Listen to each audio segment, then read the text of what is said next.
Sila dapat ang walang puwang sa lipunan dahil sila ang sumisira ng kinabukasan ninyo. Imagine nyo ito, post ito ni galing to kay Joey, tama ba? So ayan, okay? So ano tong mga to? Imagine nyo, ngayong panahon ni Bangag, tignan nyo, ito yung mga binabalita sa media, social media.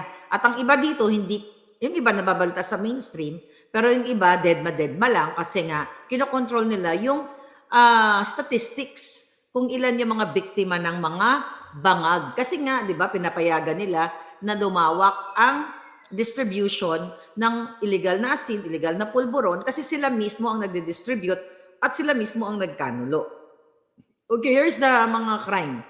Businesswoman, relative found in condo. Okay? Next, dancer in front of girlfriend. Okay? Laborer, storekeeper, gurgur. Okay? Gurgur down. Binang-bang-bang daw, sabi. 12 years old girl. Okay? Na biktima ng ginurgur na at pinagsamantalahan pa. Here. Kailan to? August 12 sa Isabela yon mga kabangga. Malanda. August 11 sa Cotabato City pala yon yung storekeeper. Okay? Yung una, saan naganap yon? Sa Cavite. Yung dancer, nasaan naganap yon? Sa Imus pa rin. Ako, mukhang ang dami dyan. Okay, ito naman, yung 12 years old nga sa Isabela. So, August 12 sa Caloocan, 2 nagurgur in birthday party sa Bangbang. Okay? Next, mekaniko nagurgur habang binangbangbang habang natutulog. Saan to? Negros Occidental. August 12, okay? Isang lalaki binangbangbang. My God. Okay?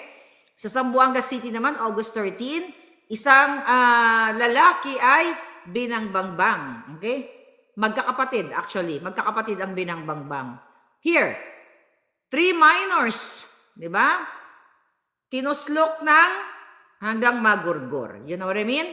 Grabe, ang daming crime. So, nakalagay nga dito, 24 reported na mga ginurgur na walang kinalaman sa pulburon. Ito po ay mga bata. Ayan, missing student found. Gurgur sa La Carlota City. Barangay Kagawad, ginurgur sa harap ng kanyang anak. Okay? My goodness, oh. Itong isa, 2 natutulog, binangbangbang. Okay? Isa ang nagurgur sa kanila. So, isang babae ay ginurgur, pinagtutusok hanggang sa magurgur. Parlor owner, okay, ginurgur ng riding in tandem. O yan. Ano pa? O, kita ninyo? Okay. Isang lalaki ay binangbangbang habang umiinom lang ng kape. Yan ba yung gusto nyo mga balita? Yung nagugurgur, yung mga order. Anong gusto nyo balita? Noong panahon ni Duterte, yung mga ginugurgur o yung mga nakulong, yung mga pusher, okay? Yung mga sindikato, o gusto nyo yung mga ordinaryo citizen? Mga batang walang kamalay-malay, o I hope hindi mabiktima ang inyong mga anak dahil dito sa mga bangag na ito.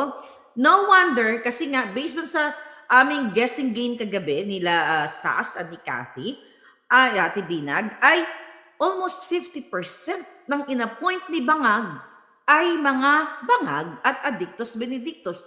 Ano po ang implication niyan? Ano ang impact niyan? Ibig sabihin, yung mga nanggugurgo na yan, yung nagpapakalat ng mga pulboronic o illegal na asin na yan, mga palangga, yan ay kanilang mga alipores. Sabi ni Bangag, alis dyan, si Percy Lapid, ginurgur kaya ni Liza Panas. Alam nyo, I hope ma-interview ko ang pamilya niyan. Okay? 99% Bangag administration ang nagpagurgur niyan. Kung sabi ko nga sa inyo, kung babalikan nyo, thank you for that question, kung babalikan ninyo, kung merong pinakamatapang dito, okay, na unang naglabas ng smuggling ng pamilyang Bangag, walang iba kundi si Percy Lapid, the late Percy Lapid. Okay? Dahil pagpasok pa lang ng mga bangag ay talagang siniwalat niya na yan. Mas nauna napunta sa kanya ang what? Ang mga puting ahas. Kaya lang, siguro masyadong kampante si Percy Lapid dahil nung panahon ni Duterte, ay buhay na buhay naman ang mga nagkikriticize kay Duterte. Wala namang ginurgur, wala namang mga vloggers o mga ordinaryong citizen na ginagawa ng fabricated crime, fabricated story, panggigipit. Recently, yung sa Friday group, dyan sa EDSA, nandoon yung mga police, ini-intimidate nila, sila J. Morales, sila Maui, Princess Maui, sila Mother Pebbles, you know what I mean? Noong panahon ni Duterte, kahit murahin nyo siya, walang pakialam. Diba? Murahin niyo siya ng murahin, lagyan niyo siya ng sungay. Pero ngayon, sa panahon ni Bangag, diba, yung mga meme, anong ginagawa ng mga buwaka ng ina? Yung mga meme ni Kuting, diba, dati uso pa yung mga sungay-sungay, nilalagyan nila ng sungay si Pangulong Duterte. Pero ngayon, nire-report na ng mga jutang genimis na mga bangag kasi they cannot take the criticisms ninyo. Kasi gusto nilang i-portray ay walang nag-oppose sa kanila, walang nag-criticize. Gusto nilang i-portray na maayos sa kanilang pamumuno. Pero yung mga reports sa social media, hindi magsisinungaling sa kababuyan ng mga ito. Kasi nga, like, almost 50% ng in-appoint based dun sa aming guessing game ay mga addictos benedictos. Tanungin natin. Ito ito naman ay may sumundot din sa akin. Okay, may sumundot na balita, 'di ba? May misinterpret. May sumundot sa akin. Why not, 'di ba? Okay, so ito, seryoso. Okay?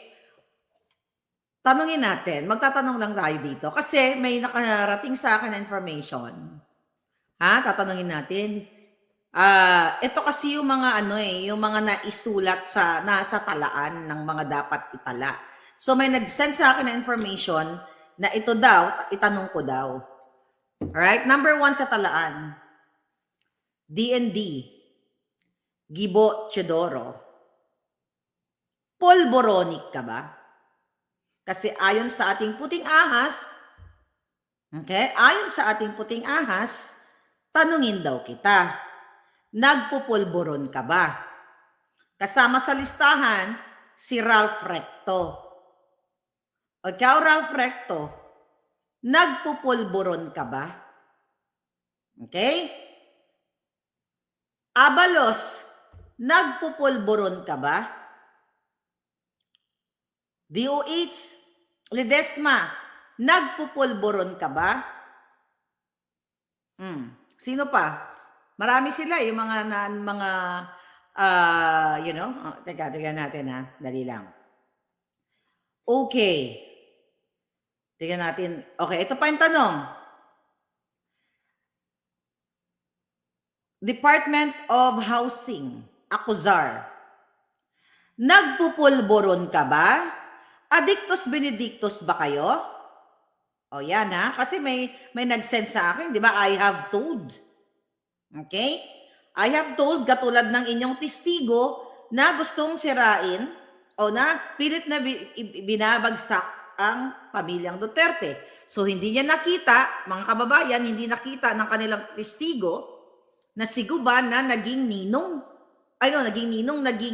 at ninang si Robredo at saka si Kiko, okay? Sa kasal ng kanyang anak. Hindi ma-share? Another question. Actually, hindi to nabanggit doon sa vlog namin kagabi. Pero may dumating sa akin. Kasi I have told. So, tatawag natin. Bianca Zubel, Social Secretary. Nagbabangag ka ba? Nagpupulburon ka ba? Kasama mo ba si Lisa Tanas at si Marcos Jr. na sumisinghot? Okay? Yan ang mga katanungan ng bayan. Okay, tingnan natin. Sino pa yung mga yon? Patala dito. Okay. Ba't nawala dito? List of, okay. Okay. Ang dami mga katanungan. Actually, may mga, ano pa eh, may mga artista, mga nabanggit. Kaso lang, hindi naman talaga sila, hindi naman talaga sila kasapi sa, uh, technically, hindi sila kasapi, okay, sa gobyerno, pero yung iba sa kanila kasi nakikinabang. O, tanong natin, Mig Subiri, okay? Nagpupulburon ka ba? Here's another thing. Cheese Escudero. Nagtatanong lang naman kami. Sumagot kayo or magpapulburon test kayo? Magpa-hair follicle test kayo? Nagpupulburon ka ba, Cheese Escudero? Yun ba yung asawa mo masyadong bitter kay Pia Wurtzbach? Imagine mo, nag-model-model si Pia Wurtzbach ng Bulgari, tapos itong asawa mo, Cheese Escudero, masyadong bitter. Putangay na, Diyos ko, kabiter-biteran to the highest level. Imagine mo, bumili pa lang ng Bulgari at pinasuot sa aso niya. May nag-send lang sa akin. Anong kachipan yan? O, sabi daw nito ng asawa mong bitter kay Pia Wurtzbach, gagawin daw niya kung anong gusto niya kasi, daw niya yun, pagmamay-ari daw niya yun. At saka itong ang aso niya, sa aso daw niya yun. Kay Panda naman yun eh. That's Panda, sabi daw niya, dun sa aso niya. Imagine mo habang kayo ay gustong pakainin ng 21 pesos per budget meal sa iyong sa isang household of 4, maybe 5, 6, 21 pesos ang asawa ni Cheese Escudero, ni Queso, ay ilang million yon? Yung what you call it? Yung Bulgari na yon. I don't know how much. Pinasuot lang sa aso. Kaya nga ang tanong, saan galing ang pera? Bakit ganun na lang gastusin ninyo? Kasi mag-asawa kayo, di ba? Kung pinaghihirapan nyo yung pera ninyo, I don't think na gagastos kayo sa aso ng ganun. Kaya ang number 1 question sa'yo, Escudero, nag-a-addictus benedictus ka ba ng pulburon kasama si Lisa Tanas? Kasi nag-aagawan kayo, nagbabartikan. Ang sunod kong ang tanong, nagsiswinger ba kayo? Or nagsiswing ba kayo? Next question, sino pa yon? Well, si Anton Lagdame, hindi mo na kailangan tanungin, di ba? Tapos si Juan Ponce really natawa nga si Cathy doon dahil parang, hello, di ba, kukunin na siya ng lupa, pero ang tagal ng buhay, di ba? Kukunin na siya ng lupa, magpupulburon pa ba siya? Malay mo, yun ang secret nila. Kaya, ang natin dito, mag-hair follicle test sila. Nag-hair follicle test na ba si Inday? Kasi alam ko, in-accept niya na yung challenge. Gusto ko lang medyo mas-segue tayo para masaya tayo. Sabi ni Diana Kindiagan, sabi niya, hello palangga, inggit si puso kay Pia. Oo, sobrang jinggit to the highest level. Di ba yung mga ganyang terahan? Pero mo, after mag-model mag-endorse o maging ambassador si Pia, dati ayaw ko yan si Pia kasi nga, di ba yung tungkol dun sa mga bill na nag-oppose sila dahil dilawan pa sila noon, pero ngayon nananahimik niya at tapos naman yung election at tama naman sila lahat kay Bangag Jr. Kaso ngayon tahimik sila, wala na yun. It's not personal. Gusto ko niya, pinalo ko nga siya kanina, di ba? Kasi gusto ko siyang gusto ko siya ipagtanggol dito sa Inglaterra. Kaya Inglaterra asawa ni Escudero, di ba? Ano ba naman mga kachipa na yan? They're so low. Kahit napalibutan mo pa ng ginto, di ba? Ang iyong, ng mga designers, ang iyong katawan. Kung ganyan ka low class. Oh my God. But kung may kaibigan niya si Pia Wurtzbach, alam mo, the best answer, Pia, dead ma. Huwag mong sagutin. Mamatay siya sa inggit. Okay? Hanggang sa bato-bato lang siya dahil ikaw ay Miss Universe. Okay, next. Okay, si Garafil. Mukhang hindi, okay? Mukhang 50-50 siya. 50-50 mukhang hindi daw, okay? Sabi ng nabasa ko lang kasi dito. Okay, now sino-sino pa to? Cabinet, okay, tignan natin kung sino yung mga nasa listahan. Okay. Sino pa? Google nyo, nyo na nga, i-comment nyo nga dyan. sa mga katanungan kasi hindi ko hindi ko ma-pull out eh. But anyway, oh, sabi ni Miss J Channel, asawa pa lang ni Pia, yummy na. Compare sa asawa niyang si Cheese. Oo, kilay pa lang nun. Pokling na, ano? Putragis na yan. Ay, nako. Maliwanag pa sa sikat ng araw lahat ng sinasabi mo, sabi ni Golf Steward. Okay, can you comment dito sa sa yung mga yun, si Abalos na tanong ko na ba? Yan, yung Abalos, nagpupulburon ka ba? Sige, magbabasa ako ng comment ng mga cabinet secretaries. Okay. Sino? Si Robles? Yeah, Robles, nagpupulburon ka ba? Kaya sabi ni Sas, ngayon na daw sumali yan sa grupo, kaya ang tanong, nag-addictus benedictus ka ba? Di ba? Nag-addictus benedictus ba kayo? Okay yan, si Remulla. Oh, addictus benedictus ka ba? Kasi almost 50%, si Altenco na mention na. Hindi mo na kailangan tanungin. Di ba? Si Garafil, hindi masyado nadiinan yun. Oh, si si Richard Gomez, nagpupulburon ka ba? Yung tanong nila, okay? Anyway, sige, just keep on commenting dun sa mga cabinet secretaries na naisip ninyo at tatanungin natin. Si Frasco, ayun, si Frasco, nagpupulburon ka ba? Well, you know what? Ganito na lang yan. Ang pinaka-big challenge sa kanila talaga ay before na mag-classmate yung dalawang lutang. O, di ba? Sabi ni Dance. So, kaya nga yung si Marbil, yung Marbil, ikaw Marbil, addictus ka ba? Kaya nga the solution of this problem ay mag-hair follicle test sila para mapatunayan talaga na hindi bangag ang namumuno. Pero I don't think mapapatunayan na hindi bangag ang namumuno dahil bangag na ang mga pinaggagawa nila. Okay? What else? Si Senator Jinggoy, nagpupulburon ba? O yan ang tanong. Jinggoy, nagpupulburon ka ba? O ang tanong, ito may nagtanong, Jinggoy, binabay ka ba? Yun yung tanong dito. Ano? Si Torre, diwata ka ba? Nakakaloka. Okay, si Jaime Bautista, Ann Maria Antonia Loisaga. Let's see. Okay. Magtanong, sabi ni Marlon, Tori, addict ka ba? Okay. So anyway, basta based dun sa mga nakarating na information sa akin, talagang talamak po ang pagiging bangag ng administrasyong ito. Pero dako tayo dito sa binibenta ang posisyon o ang pwesto sa judiciary ay ibinibenta. Yan ang katanungan natin kasi I have told, di ba? Ay, Sas? Okay. Ito po nakarating sa atin. Ayon sa report, ay ibinibenta ng magtsuhin na si Lucas Bersamin at Adrian Bersamin ang posisyon sa judiciary o sa hudikatura. Pakalalim, no? Yun yung tanong. Bersamin, bangag, Liza Tanas, pinapayagan mo ba ito o kasabwat ka ba ni Bersamin, ng magtsuhing Bersamin sa pagbebenta ng posisyon sa judiciary based on the report na nakarating sa akin ayon sa aking puting ahas.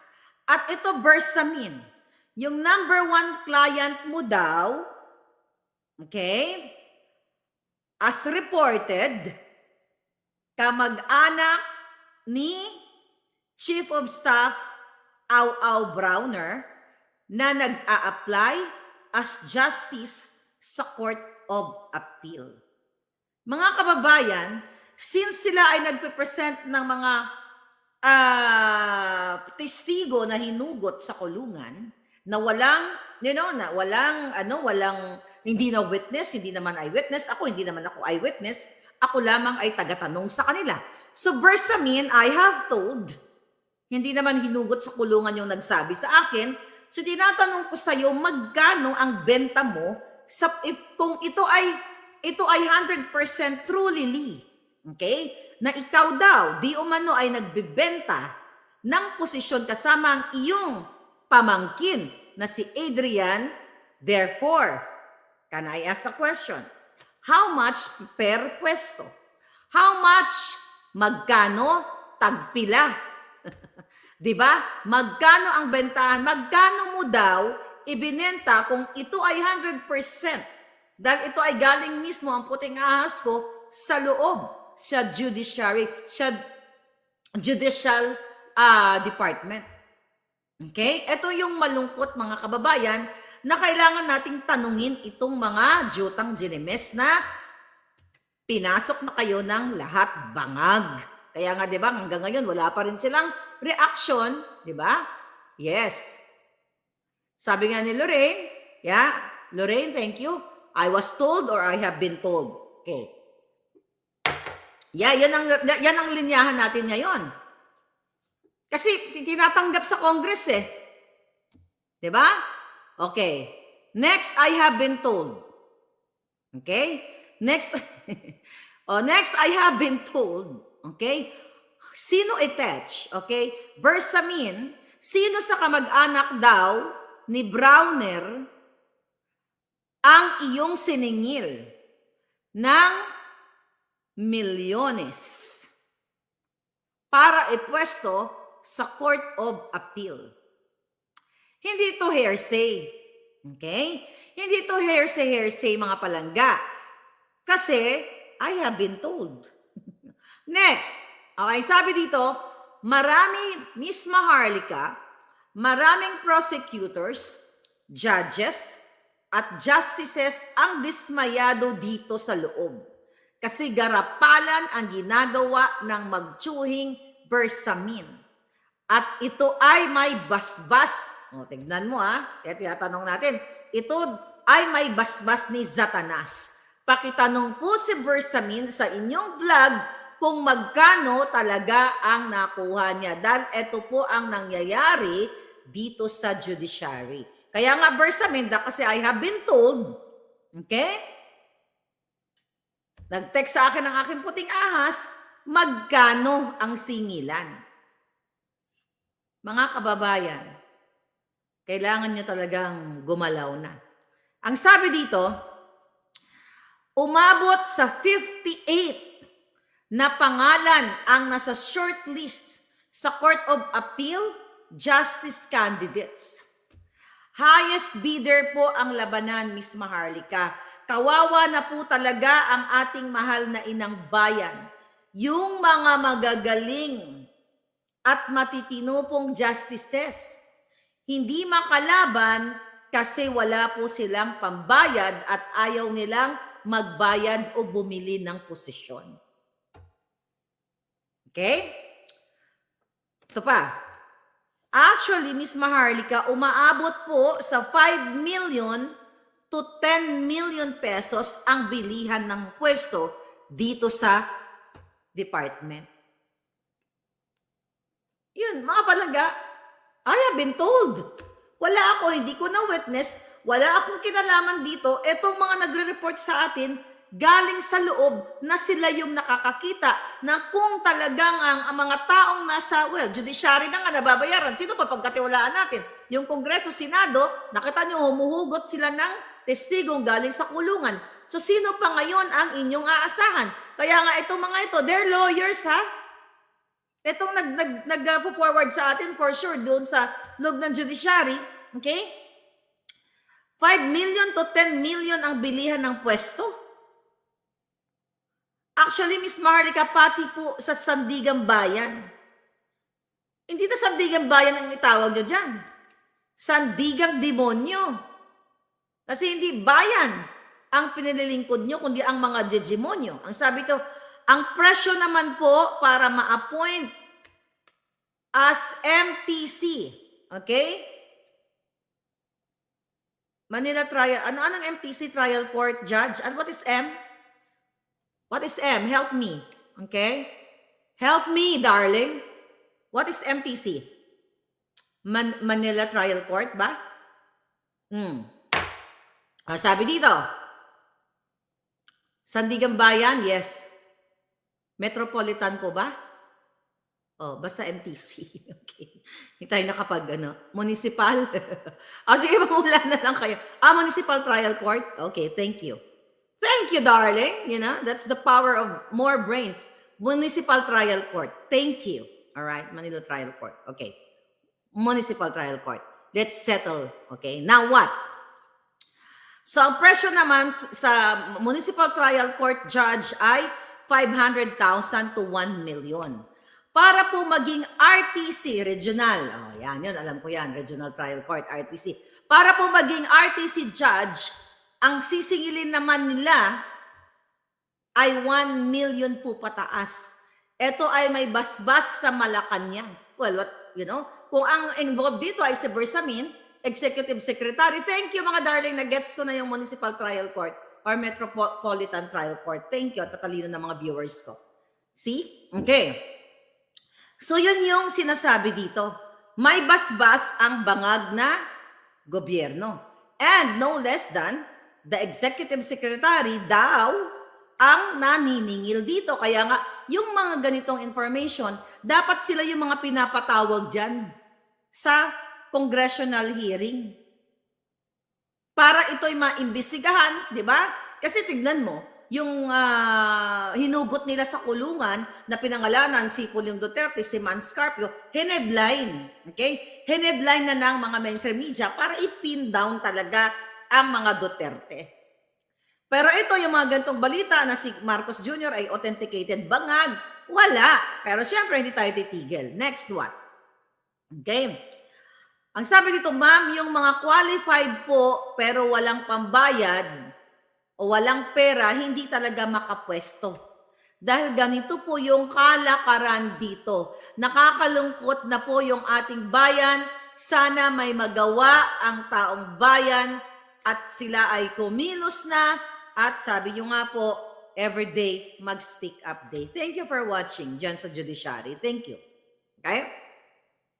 Sabi pa nyo dito, yung iba naman pong nagpa-finance, okay, makakuha lang ng pambayad sa bribe o sa lagay. Ano? Yung iba naman po, nagpapa-finance pala o nagpapa-finance para makakuha lang ng pambayad na sa lagay o sa bribe. Okay? So, mayroong padrino. Worse po, sabi niya dito, yung ibang judge, nagpapa-finance na rin sa mga pulboron lords at smugglers o iba pang mga sindikato para lamang makalikom ng pera, panglagay, makuha lamang ang inaasam-asam na judiciary position. Now, people of the Philippines, saan na kayo tatakbo kung ibinibenta? Magnanakaw trial court. I like that. Sabi ni PH Norway. But in fairness, yung iba hindi naman magnanakaw. Wala nga silang pambayad. We're just referring to the magnanakaw lang talaga o nakikipag-sabuatan na dito sa smugglers o pulburon lord. Kung ganitong klaseng mga huwes ang nakapwesto na humingi ng pag-bribe kay Bersamin based on the report.